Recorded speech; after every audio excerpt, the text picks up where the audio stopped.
नमस्कार. वैद्य Paramatma Thakre. Ayurveda and chronic disease consultant. Ayurveda ophthalmology. शालाक्य हा एक आयुर्वेदातला एक अंग आहे आणि शालाक्य म्हणजे नेमकं काय? ज्या शास्त्रामध्ये ऊर्ध्वचतुर्गातले व्याधी म्हणजे ऊर्ध्वचतुर्ग म्हणजे मानेच्या वरचे व्याधी हे वर्णन केलेले आहेत. म्हणजे शिरस्थानचे व्याधी, नासाचे म्हणजे नाकाच्या संदर्भात असलेले आजार, कानाच्या संदर्भात असलेले आजार किंवा दात आणि मुख वदन याच्या संदर्भातले आजार हे या शास्त्रामध्ये वर्णन केलेले आहेत किंवा या ब्रँचमध्ये वर्णन केलेले आहेत.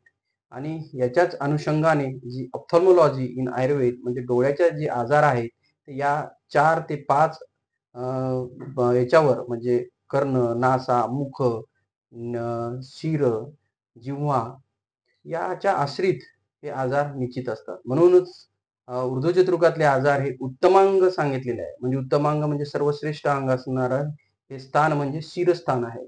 मोस्टली ह्याच्यामध्ये शालाक्य नामो ऊर्ध्वचतुर्गातानाम सर्वानाम श्रवण, नयन, वदन, घ्राण, संश्रितानाम व्याधी नामुपनार्थात.